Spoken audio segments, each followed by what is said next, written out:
Hello दोस्तों, मैं are के शर्मा आप लोगों को स्वागत करता हूं सीजेबी क्लासेस इंस्टीट्यूट में। दोस्तों, आज हम लोग जनरल नॉलेज पढ़ने वाले हैं। जनरल नॉलेज में हम लोग नेक्स्ट क्वेश्चन करेंगे। जी हाँ दोस्तों, हम लोग आगे क्वेश्चन करेंगे। दोस्तों, मेरा क्वेश्चन है, प्राचीन भारतीय विश्वविद्यालय के अवशेष कहाँ हैं? जी हाँ दोस्तों, भारतीय प्राचीन विश्वविद्यालय के अवशेष कहाँ हैं? दोस्तों, इसका ऑप्शन है नालंदा, तक्षशिला, उज्जैन, विक्रमशिला। जी हाँ दोस्तों, आप इसका जवाब फटाफट कमेंट बॉक्स में कमेंट करके बताएं। जी हाँ दोस्तों, इसका सही जवाब है तक्षशिला। जी हाँ दोस्तों, इसका सही जवाब है तक्षशिला, यानी कि प्राचीन भारतीय विश्वविद्यालय के अवशेष तक्षशिला में है। जी हाँ दोस्तों, प्राचीन भारतीय विश्वविद्यालय के अवशेष तक्षशिला में है। भारत का प्राचीनतम विश्वविद्यालय तक्षशिला। जी हाँ दोस्तों, भारत का प्राचीनतम विश्वविद्यालय तक्षशिला यानी कि पाकिस्तान के रावलपिंडी में है। यहाँ जीवक चंद्रगुप्त मौर्य जैसे व्यक्ति शिक्षा प्राप्त किए हैं। जी हाँ दोस्तों, तक्षशिला में चंद्रगुप्त मौर्य जैसे व्यक्ति शिक्षा प्राप्त किए हैं। तक्षशिला में चाणक्य शिक्षक के रूप में कार्य किए हैं। जी हाँ दोस्तों, तक्षशिला में चाणक्य शिक्षक के रूप में कार्य किए हैं। नालंदा विश्वविद्यालय की स्थापना शासक गुप्त कुमार के द्वारा किया गया। जी हाँ दोस्तों, नालंदा विश्वविद्यालय की स्थापना गुप्त शासक कुमार गुप्त के द्वारा किया गया। कब किया गया?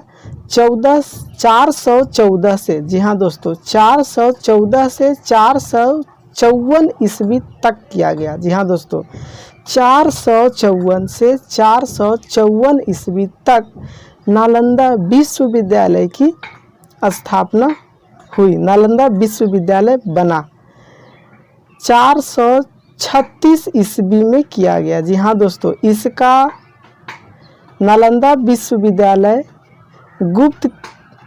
विश्वविद्यालय कुमार गुप्त के द्वारा 436 ईस्वी में स्थापित किया गया।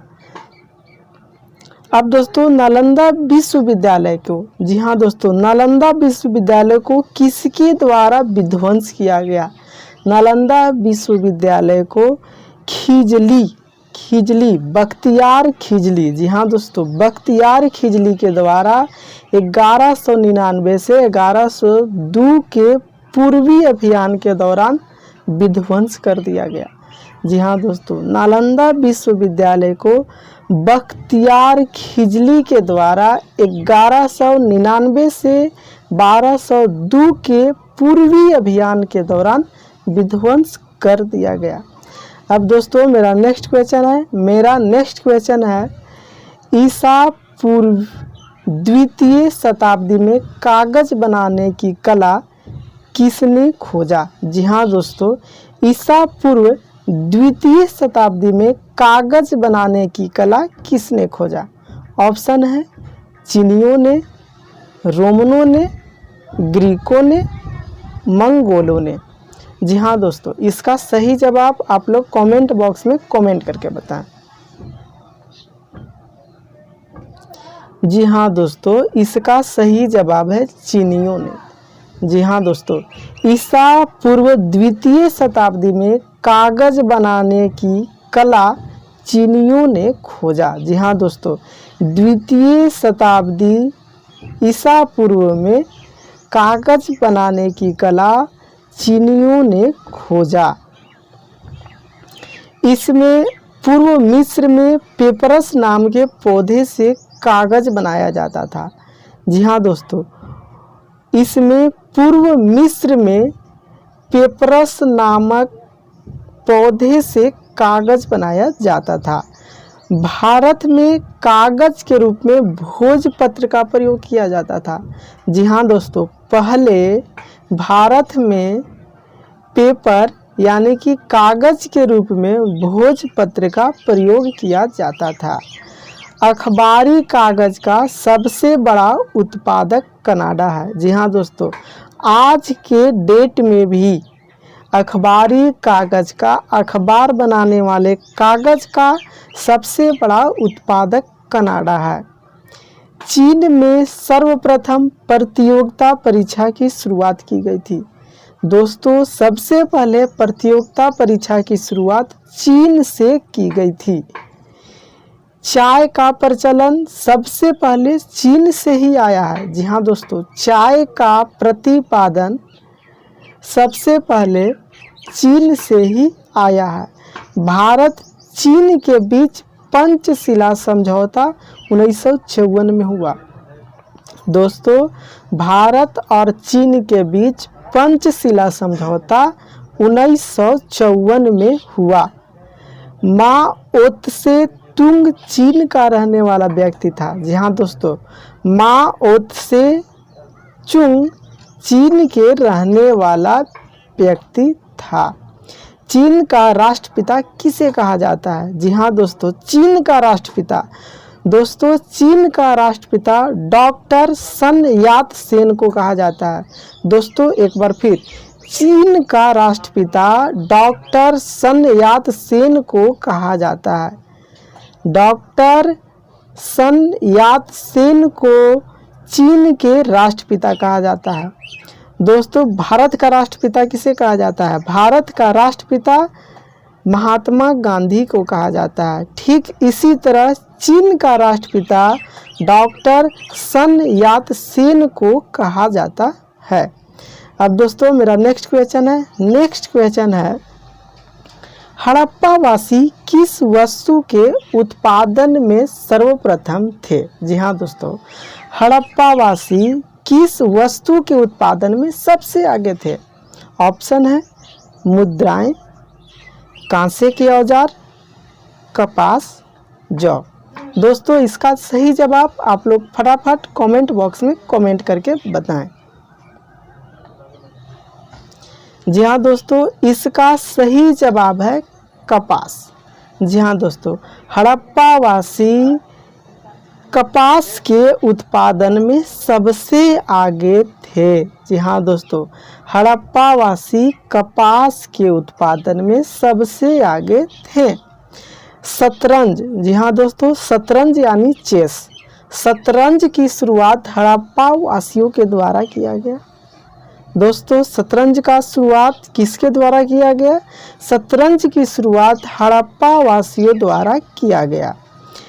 स्वास्तिक का प्रयोग, जी हाँ दोस्तों, स्वास्तिक चिन्ह का प्रयोग सर्वप्रथम हड़प्पावासियों के द्वारा ही शुरू किया गया। जैन धर्म ने स्वास्तिक को लोकप्रिय बना दिया।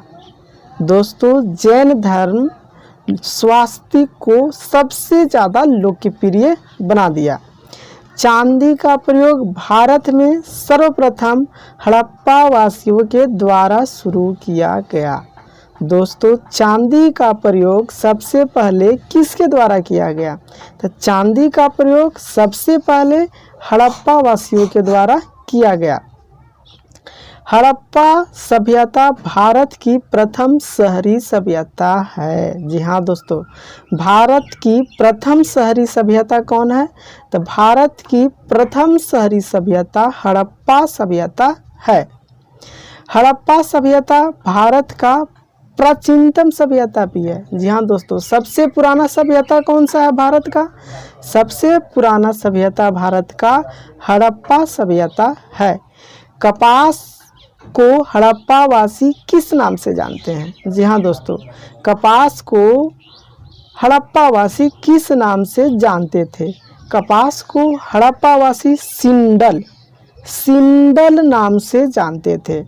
जौ उनका प्रमुख खाद्यान्न था। जी हाँ दोस्तों, हड़प्पावासियों का जौ सबसे महत्वपूर्ण खाद्यान्न था, यानी कि जौ वो लोग ज़्यादा पसंद करते थे। अब हम लोगों का नेक्स्ट क्वेश्चन है सिंधु घाटी की सभ्यता के लोगों का मुख्य व्यवसाय क्या था। जी हाँ दोस्तों, सिंधु घाटी सभ्यता के लोगों का मुख्य व्यवसाय क्या था। ऑप्शन है व्यापार, पशुपालन, शिकार, कृषि। दोस्तों इसका सही जवाब आप लोग कमेंट बॉक्स में कमेंट करके बताएं।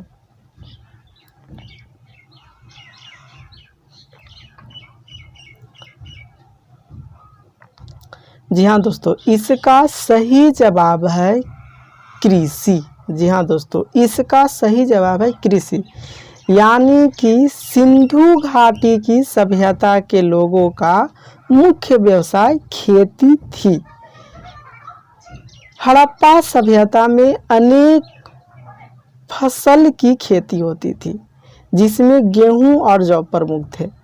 दोस्तों हड़प्पा सभ्यता में अनेक तरह के फसल की खेती होती थी, जिसमें गेहूं और जौ प्रमुख थे। चावल का प्रयोग हड़प्पा काल में सीमित मात्रा में होती थी। जी हाँ दोस्तों, चावल का प्रयोग हड़प्पा काल में सीमित मात्रा में होती थी। रंगपुर और लोथल से चावल का प्रमाण मिला है। इससे दोस्तों यह मालूम चलता है कि रंगपुर और लोथल में चावल की खेती होती थी। चावल की खेती कहाँ होती थी? चावल की खेती रंगपुर और लोथल में होती थी। हड़प्पावासी मेसोपोटामिया में व्यापार करते थे। जी हाँ दोस्तों, हड़प्पावासी मेसोपोटामिया में व्यापार करते थे। चांदी का प्रयोग भारत में सबसे पहले हड़प्पावासियों के द्वारा लाया गया। कपास की खेती सर्वप्रथम हड़प्पावासियों के द्वारा शुरू किया गया। कपास को यूनानी लोग सिंडल के नाम से जानते थे और चेस की शुरुआत यानी कि शतरंज की शुरुआत हड़प्पा वासियों के द्वारा किया गया। दोस्तों अब हम लोग नेक्स्ट क्वेश्चन की ओर चलते हैं। जी हाँ दोस्तों, मेरा नेक्स्ट क्वेश्चन है हर्षचरित निम्न में से किसके द्वारा लिखी गई है। जी हाँ दोस्तों, हर्षचरित निम्न में से किसके द्वारा लिखी गई है। ऑप्शन कालिदास, बाणभट्ट, वाल्मीकि, व्यास। दोस्तों इसका सही जवाब आप लोग कमेंट बॉक्स में कमेंट करके बताएं। जी हाँ दोस्तों, इसका सही जवाब है बाणभट्ट। जी हाँ दोस्तों, हर्षचरित बाणभट्ट के द्वारा लिखी गई है। जी हाँ दोस्तों, हर्षचरित बाणभट्ट के द्वारा लिखी गई है। दोस्तों हर्षचरित को राजा का भारत में प्रथम चरित्र माना जाता है। जी हाँ दोस्तों, हर्षचरित को राजा का भारत में प्रथम चरित्र माना जाता है। प्राचीन भारत में पुस्तक वाल्मीकि द्वारा रची रामायण को माना जाता है। जी हाँ दोस्तों, रामायण के रचयिता कौन है? रामायण के रचयिता वाल्मीकि ऋषि हैं। जी हाँ दोस्तों, रामायण के रचयिता वाल्मीकि ऋषि हैं। वाल्मीकि ऋषि द्वारा रामायण लिखा गया। वाल्मीकि ऋषि को भारत का आदि कवि भी कहा जाता है। जी हाँ दोस्तों, वाल्मीकि को आदि कवि के नाम से भी जाना जाता है। व्यास मुनि को महाभारत का मूल रचयिता माना जाता है। जी हाँ दोस्तों, व्यास मुनि को महाभारत का मूल रचयिता माना जाता है। पुराण के भीतर मूल रचयिता व्यास मुनि को माना जाता है। जी हाँ दोस्तों, पुराण का भी मूल रचयिता व्यास को ही माना जाता है। वर्तमान पुराण का मूल रूप गुप्त काल को माना जाता है। जो वर्तमान पुराण है उसका मूल रूप गुप्त काल को माना जाता है।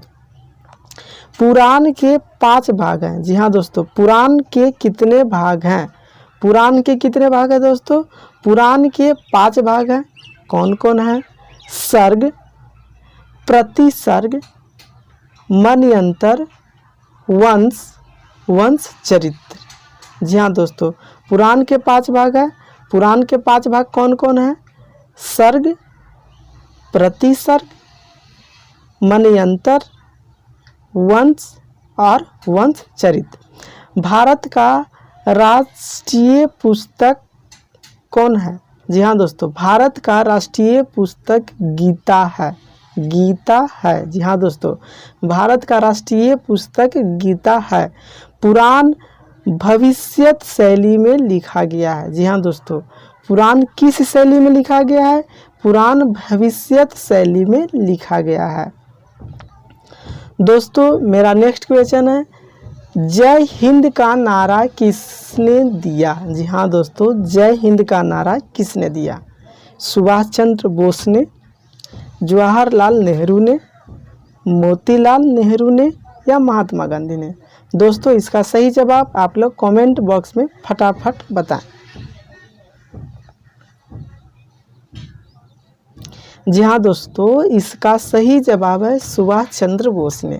जी हाँ दोस्तों, जय हिंद का नारा सुभाष चंद्र बोस ने दिया। दिल्ली चलो का नारा किसने दिया? तो दिल्ली चलो का नारा भी सुभाष चंद्र बोस ने दिया। जय हिंद का नारा किसने दिया दोस्तों? जय हिंद का नारा सुभाष चंद्र बोस ने दिया। दिल्ली चलो का नारा किसने दिया? दिल्ली चलो का नारा सुभाष चंद्र बोस ने दिया।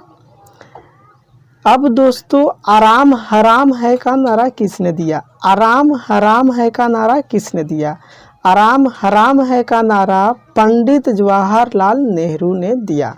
जी हाँ दोस्तों, आराम हराम है का नारा पंडित जवाहरलाल नेहरू ने दिया। मोतीलाल नेहरू ने फरवरी 1923 ईस्वी में स्वराज पार्टी की स्थापना इलाहाबाद में की। जी हाँ दोस्तों, मोतीलाल नेहरू ने इलाहाबाद में फरवरी 1923 ईस्वी को स्वराज पार्टी की स्थापना की। स्वराज पार्टी की स्थापना किसने और कब की? स्वराज पार्टी की स्थापना 1923 ईस्वी में मोतीलाल नेहरू ने की। स्वराज पार्टी का मुख्य उद्देश्य क्या था? जी हाँ दोस्तों, स्वराज पार्टी का मुख्य उद्देश्य क्या था? स्वराज पार्टी का मुख्य उद्देश्य सदन के अंदर जाकर ब्रिटिश सरकार के नीति को नाकाम करना था। जी हाँ दोस्तों, स्वराज पार्टी का मुख्य उद्देश्य सदन के अंदर जाकर ब्रिटिश सरकार के नीति को नाकाम करना था। नेहरू रिपोर्ट का संबंध भारतीयों द्वारा भारत के लिए संविधान बनाने का प्रमुख प्रयास था। जी हाँ दोस्तों, नेहरू रिपोर्ट पत्रिका थी। जी हाँ दोस्तों, नेहरू रिपोर्ट एक अखबार था। नेहरू रिपोर्ट का संबंध भारतीयों द्वारा भारत के संविधान बनाने का था। पंडित जवाहरलाल नेहरू की अध्यक्षता में संविधान समिति बनाई गई। जी हाँ दोस्तों, संविधान समिति किसके अध्यक्षता में बनाई गई? तो संविधान समिति पंडित जवाहरलाल नेहरू की अध्यक्षता में बनाई गई। मोहम्मद अली जिन्ना के जिद के कारण ये सफल नहीं हो पाया था। जी हाँ दोस्तों, संविधान समिति यानी कि संविधान बनाने का प्रक्रिया मोहम्मद अली जिन्ना के जिद के कारण सफल नहीं हो पाया था। अब दोस्तों मेरा नेक्स्ट क्वेश्चन है, निम्न में से किस शताब्दी में उदारवाद का उदय एक पूर्ण राजनीतिक दर्शन के रूप में हुआ? जी हाँ दोस्तों, किस शताब्दी में उदारवाद का उदय एक पूर्ण राजनीतिक दर्शन के रूप में हुआ? दोस्तों इसका सही जवाब आप लोग कमेंट बॉक्स में फटाफट बताएं। जी हाँ दोस्तों, इसका सही जवाब है 20वीं शताब्दी में। जी हाँ दोस्तों, 20वीं शताब्दी में, यानी कि 20वीं शताब्दी में उदारवाद का उदय एक पूर्ण राजनीतिक दर्शन के रूप में हुआ। जी हाँ दोस्तों, उदारवाद के उदय में जॉन कॉक, हॉब्स, मिल बेंथम आदि का महत्वपूर्ण योगदान रहा। जी हाँ दोस्तों, उदारवाद के उदय में महत्वपूर्ण भूमिका किनकी रही? उदारवाद के उदय में महत्वपूर्ण भूमिका जॉन कॉक, हॉब्स, मिल बेंथम आदि का महत्वपूर्ण भूमिका रही। दोस्तों, उदारवाद आर्थिक क्षेत्र में 1970 के दशक में आई विश्व राजनीति के पटल पर। जी हाँ दोस्तों, विश्व राजनीति के पटल पर उदारवाद आर्थिक क्षेत्र में 1970 के दशक में आई थी। भारत का आर्थिक उदारवाद 1991 ईस्वी में राव मनमोहन मॉडल के रूप में पूर्ण हुआ। जी हाँ दोस्तों, भारत के आर्थिक उदारवाद 1991 में राव मनमोहन मॉडल के रूप में आया। भारत का आर्थिक उदारवाद किसके रूप में आया? राव मनमोहन मॉडल के रूप में आया। कब आया? 1991 में आया।